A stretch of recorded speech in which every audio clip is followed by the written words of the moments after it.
우리는 누구나 마음 깊은 곳에서 인정받고 싶어 합니다. 아무렇지 않은 듯 살아가지만 누군가 너 잘하고 있어라는 말을 건네주면 이상하게도 마음이 풀리죠.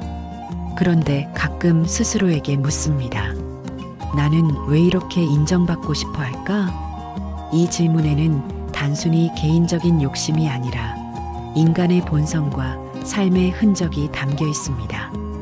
그 이유를 하나씩 따라가 보면 우리가 왜 인정에 목마른 존재인지 조금은 더 선명하게 이해할 수 있습니다.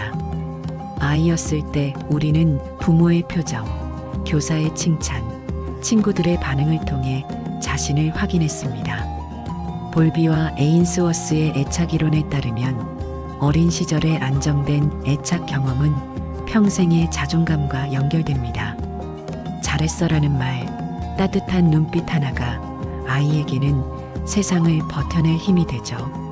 하지만 그 경험이 부족했거나 조건부로 주어졌다면 성인이 된 후에도 우리는 끊임없이 타인의 인정으로 자신을 채우려 합니다.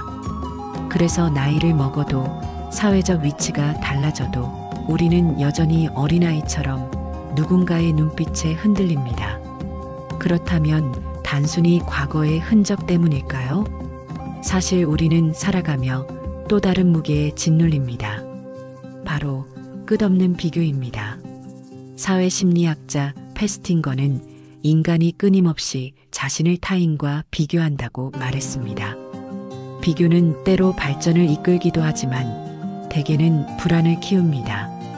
옆집 아이의 성적, 동료의 승진, 친구의 집 크기.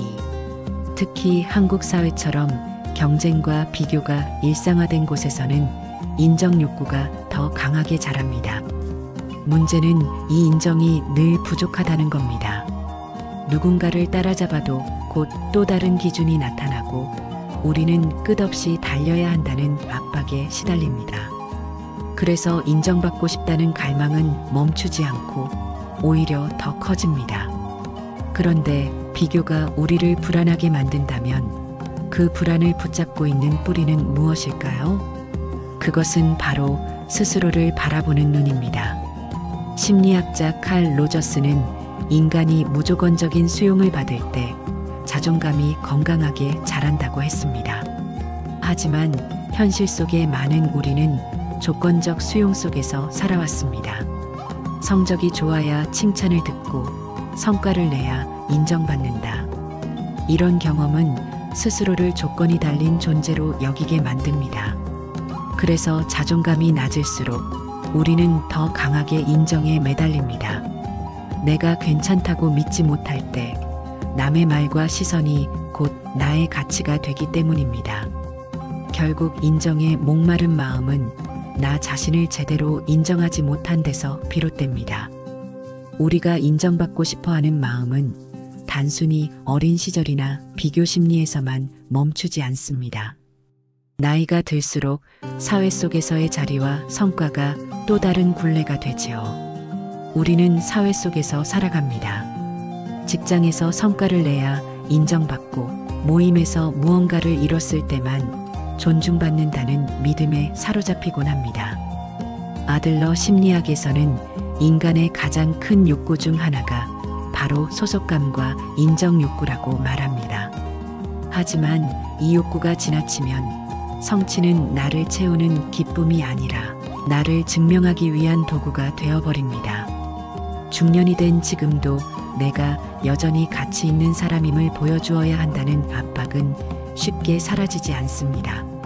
그러나 진짜 문제는 그 인정이 타인의 평가에 의해 쉽게 흔들린다는 데 있습니다. 오늘 칭찬을 받으면 살아있는 것 같다가도 내일 무시당하면 존재 가치가 무너지는 것처럼 느끼는 것이지요. 그렇다면 우리는 어떻게 이 끝없는 굴레에서 벗어날 수 있을까요?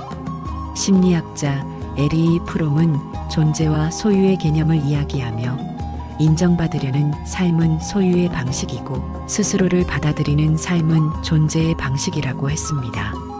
인정 욕구는 채워도 부족하지만 자기 수용은 내가 나를 바라보는 태도를 바꾸면서 시작됩니다.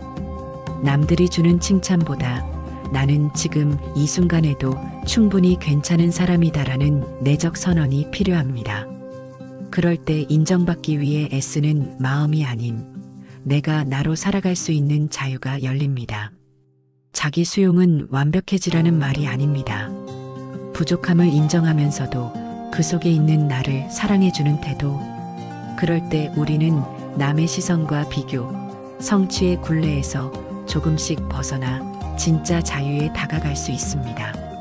결국 우리가 인정받고 싶어 하는 이유는 단순하지 않습니다. 애착에서, 비교에서, 자존감의 그림자에서, 성취의 중독에서 비롯된 복잡한 마음이지요. 그러나 마지막에 남는 질문은 단순합니다.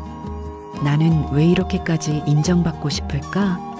이 질문을 스스로에게 던질 수 있다면 이미 답의 절반은 찾은 것입니다. 인정받지 않아도 괜찮다고 말할 수 있는 순간 우리는 비로소 자유로워집니다.